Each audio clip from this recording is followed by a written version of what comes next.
Hi hello welcome to Indian knowledge university. ఈరోజు current affair మరియు విద్య ఉద్యోగ సమాచారం చూసుకుంటే ప్రధానంగా మనకి ఈరోజైతే కరెంట్ అఫైర్లో చాలా విషయాలు అయితే రావడం జరిగింది. సో వీడియో చూస్తున్న వాళ్ళైతే ఒకసారి లైక్ చేయడం మాత్రం మర్చిపోవద్దు. మీరు చేసే లైక్ వల్ల మరికొంతమంది విద్యార్థులకు ఈ వీడియో చేరే ప్రయత్నం జరుగుతుంది.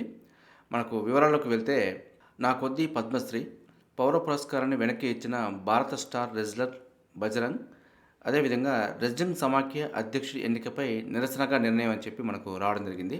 మనకు భారత రెజ్లింగ్ సమాఖ్య ఎన్నికల ఫలితాలపై టోక్యో ఒలింపిక్స్ కాంస్య పథక విజేత బజరంగ్ పూనియా తీవ్రమైన నిర్ణయం తీసుకున్నారు. కేంద్ర ప్రభుత్వం తన ఘనతకు గుర్తింపునిస్తూ 2019లో ఇచ్చిన పౌర పురస్కారం పద్మశ్రీని అతను వెనక్కి ఇచ్చారు.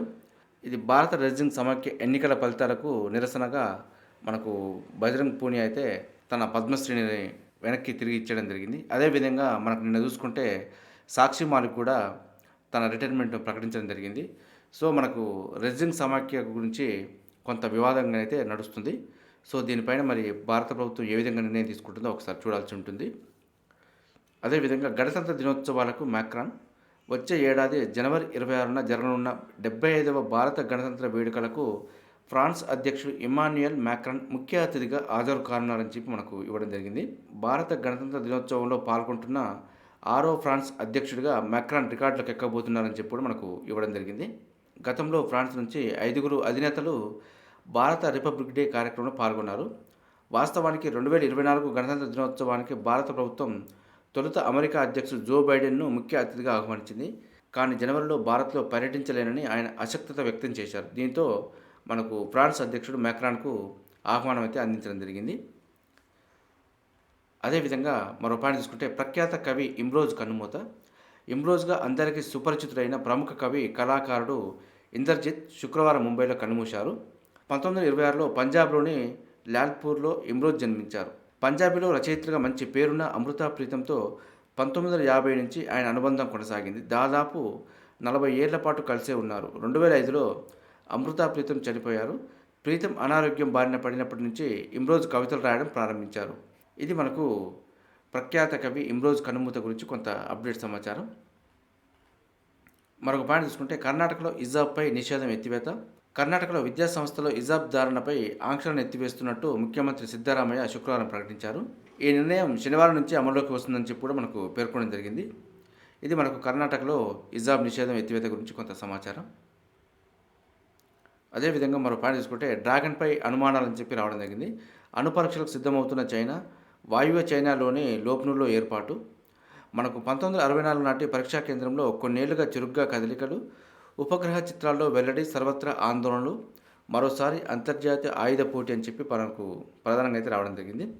సో ఇప్పటిదాకా ఏ దేశం ఎన్నిసార్లు అణు పరీక్షలు చేసిందంటే అమెరికా 1030 సార్లు, అదేవిధంగా రష్యా 715, ఫ్రాన్స్ 210, చైనా 45, అదేవిధంగా బ్రిటన్ కూడా 45, భారత్ 6 సార్లు, పాకిస్తాన్ 2 సార్లు. ఈ విధంగా అయితే మనకు ఇప్పటిదాకా అణు పరీక్షలు అయితే నిర్వహించడం జరిగింది.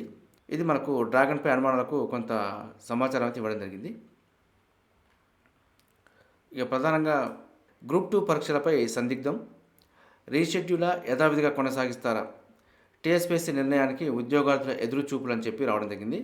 మనకిచ్చిన సమాచారం మేరకైతే మనకు గ్రూప్ 2 పరీక్షకు ప్రస్తుతం అయితే బోర్డు లేదు కాబట్టి బోర్డు నిర్ణయం తీసుకుంది ఎగ్జామ్ అయితే కండక్ట్ చేయడం కుదరదు. సో బోర్డు సభ్యుడు రాజీనామా చేయడం జరిగింది. కానీ బోర్డు సభ్యుల రాజీనామాను గవర్నర్ ఆమోదించలేదు ఇంతవరకు. సో కాబట్టి బోర్డు ఉన్నట్లే, కానీ బోర్డు నిర్ణయం తీసుకునే పరిస్థితి లేదు కాబట్టి మనకు కొత్త బోర్డు ఏర్పడిన తర్వాత మాత్రమే వీటికి కొన్ని పోస్టులు అదనంగా యాడ్ చేసి ఎగ్జామ్స్ రీషెడ్యూల్ చేసే అవకాశం ఉంది. ఈ విషయాన్ని అయితే గ్రూప్ 2 అభ్యర్థులు కొంచెం దృష్టిలో పెట్టుకోవచ్చు.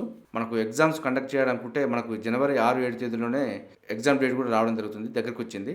అయినా కానీ ఎలాంటి కదలిక లేదు కాబట్టి మనకు గ్రూప్ 2 అయితే పోస్ట్పోన్ అయ్యి త్వరలో మళ్ళీ ఎగ్జామ్ అయితే కండక్ట్ చేసే అవకాశం ఉంది.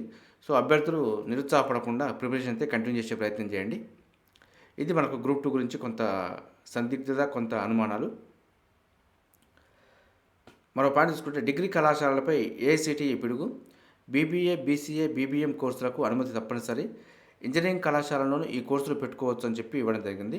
భవిష్యత్తులో ఫీజులు పెరిగే అవకాశం కూడా ఉందని చెప్పి మనకు ఇవ్వడం జరిగింది. సో డిగ్రీ కళాశాలల్లో ఇక నుంచి బీబీఏ, బీసీఏ, బీబీఎం కోర్సులు నిర్వహించాలంటే మాత్రం ఏఐసిటిఈ అనుమతి తప్పనిసరి. అది 2024-25 విద్యా సంవత్సరం నుంచి అమల్లోకి రానుంది. అదేవిధంగా ఇంజనీరింగ్ కళాశాలలో కూడా పెట్టుకోవచ్చని చెప్పింది కాబట్టి విద్యార్థులైతే ఇంజనీరింగ్ కాలేజీలోనే ఈ కోర్సులు చేయడానికి మొగ్గు చూపే అవకాశం కూడా ఉంది. ఇది మనకు డిగ్రీ కళాశాలలో కొత్త కోర్సుల గురించి కొత్త అప్డేట్ సమాచారం. అదేవిధంగా మరో పాయింట్ చూసుకుంటే 27 నుంచి స్టాఫ్ నర్స్ అభ్యర్థుల ధ్రువపత్రాల పరిశీలన. రాష్ట్ర వైద్య ఆరోగ్య శాఖలో స్టాఫ్ నర్స్ ఉద్యోగాల కోసం రాత పరీక్షలో ఎంపికైన అభ్యర్థుల ధ్రువపత్రాల పరిశీలన ఈ నెల 27న ప్రారంభమై జనవరి 6వ తేదీ వరకు కొనసాగుతుంది అని చెప్పి ఇవ్వడం జరిగింది. దీనికి ఆ శాఖ ఏర్పాటు చేస్తుంది. మొత్తం 7,094 స్టాఫ్ నర్స్ పోస్టులకు రాతపరీక్ష నిర్వహించగా 40,936 మంది పరీక్ష రాశారు. ఇది మనకు 27 నుంచి స్టాఫ్ నర్స్ అభ్యర్థుల ధ్రువపత్రాల పరిశీలన గురించి కొంత అప్డేట్ సమాచారం. అదేవిధంగా ఫోర్బ్స్ జాబితాలో సింధు, భారత స్టార్ షట్లర్ పివి సింధు 2023లో అత్యధికంగా ఆర్జించిన మహిళా అథ్లెట్ల జాబితాలో చోటు దక్కించుకుంది. ఆమె 59 కోట్లతో ఈ లిస్టులో అమెరికా స్టార్ జిమ్నాస్ట్ సిమోన్ బైల్స్తో కలిసి 16వ స్థానంలో నిలిచిందని చెప్పి ఇవ్వడం జరిగింది. అంతేకాకుండా గతేడాది కూడా ఇంతే ఆదాయాన్ని సంపాదించిన సింధు 12వ స్థానాన్ని సంపాదించింది. 2018లో 70 కోట్లతో సింధు ఫోర్బ్స్ జాబితాలో అత్యున్నతంగా 7వ స్థానాన్ని దక్కించుకుంది. 2023లో దాదాపుగా 198 కోట్ల ఆదాయంతో టెన్నిస్ స్టార్ ఈగా స్వైటెక్ అగ్రస్థానం దక్కించుకుందని చెప్పి మనకు ఇవ్వడం జరిగింది. ఇది మనకు 2023లో 16వ స్థానంతో ఫోర్బ్స్ జాబితాలో సింధు అని చెప్పి మనకు ఇవ్వడం జరిగింది. కరెంట్ అఫైర్లో భాగంగా మరికొన్ని పాయింట్లు చూసుకుంటే 2023 అక్టోబర్ 3 నుంచి 31 వరకు ఏ భారత సైనిక విభాగానికి చెందిన 150 మంది మహిళా సైనిక బృందం కేంద్ర మహిళా శిశు అభివృద్ధి మంత్రిత్వ శాఖ సహకారంతో యశస్విని పేరుతో దేశవ్యాప్త బైక్ యాత్రను నిర్వహించిందని చెప్పి ఇవ్వడం జరిగింది. ఇదైతే మనకు సిఆర్పిఎఫ్. అదేవిధంగా 2023 నవంబర్ 27న నేషనల్ క్యాడెట్ కార్ప్స్ ఎన్నో వార్షికోత్సవాన్ని ఘనంగా నిర్వహించారు. ఇది 75వ వార్షికోత్సవం. అదేవిధంగా ఏ దేశానికి చెందిన విమానయాన సంస్థ ఇటీవల ముంబైలో ఛత్రపతి శివాజీ మహారాజ్ అంతర్జాతీయ విమానాశ్రయానికి వారానికి 3 సార్లు డైరెక్ట్ ఫ్లైట్ సర్వీస్ను ప్రారంభించింది. ఇదైతే మనకు ఉగాండా. ఎంప్లాయ్మెంట్కి సంబంధించి నోటిఫికేషన్ చూసుకుంటే యూపీఎస్సీ నుంచి కంబైన్డ్ డిఫెన్స్ సర్వీస్కి సంబంధించి నోటిఫికేషన్ రావడం జరిగింది. మొత్తం పోస్టులు అయితే 457. ఆన్లైన్ అప్లికేషన్ లాస్ట్ డేటు 2024 జనవరి 9 వరకు అవుతుంది. దీని గురించి పూర్తి సమాచారం కోసం అయితే యూపీఎస్సీ అఫీషియల్ వెబ్సైట్లో కూడా చెక్ చేసుకోవచ్చు. అదేవిధంగా కేంద్ర క్రీడా మంత్రిత్వ శాఖ 2023 డిసెంబర్ 20న క్రీడా పురస్కారాలను ప్రకటించింది. భారత స్టార్ బ్యాడ్మింటన్ జోడీ రంకిరెడ్డి సాత్విక్ సాయిరాజ్ మరియు చిరాగ్ శెట్టి దేశ అత్యున్నత క్రీడా పురస్కారం మేజర్ ధ్యాన్చంద్ ఖేల్రత్న అవార్డును గెలుచుకున్నారు. మొత్తం 26 మంది అర్జున అవార్డుకు ఎంపికయ్యారు. అదేవిధంగా ప్రముఖ రచయిత తల్లావజ్జుల పతంజలి శాస్త్రి రాసిన రామేశ్వరం కాకులు మరికొన్ని కథలు లఘుకథల సంపుటికి ప్రతిష్టాత్మక కేంద్ర సాహితీ పురస్కారం దక్కింది. మరో పాయింట్ చూసుకుంటే చంద్రయాన్ 3 ప్రయోగాన్ని విజయవంతం చేసినందుకు భారత అంతరిక్ష పరిశోధన సంస్థ ఇస్రోకు ఐస్లాండ్లోని హుసావిక్లోని exploration museum 2023 Leif Erikson lunar ప్రైజ్ను 2023 డిసెంబర్ 20న అందజేసింది. ఇది ఈరోజు సంబంధించి కరెంట్ అఫైర్ మరియు విద్యా ఉద్యోగ సమాచారం. ఇదే విధంగా మన ఛానల్లో ప్రతిరోజు మార్నింగ్ అయితే రావడం జరుగుతుంది. వీటితో పాటు అడ్మిషన్ నోటిఫికేషన్స్ మరియు రిక్రూట్మెంట్ నోటిఫికేషన్ సంబంధించి కూడా ఎప్పటికప్పుడు అప్డేట్ సమాచారంతో మన ఛానల్లో అందుబాటులో ఉంటుంది. సో మన ఛానల్ చూస్తున్న వారైతే సబ్స్క్రైబ్ చేసుకుని ఫాలో అవుతూ ఉండండి. ఈ వీడియో వస్తే లైక్ చేయండి, షేర్ చేయండి, సబ్స్క్రైబ్ చేసుకోవడం మాత్రం మర్చిపోద్దు. Have a nice day.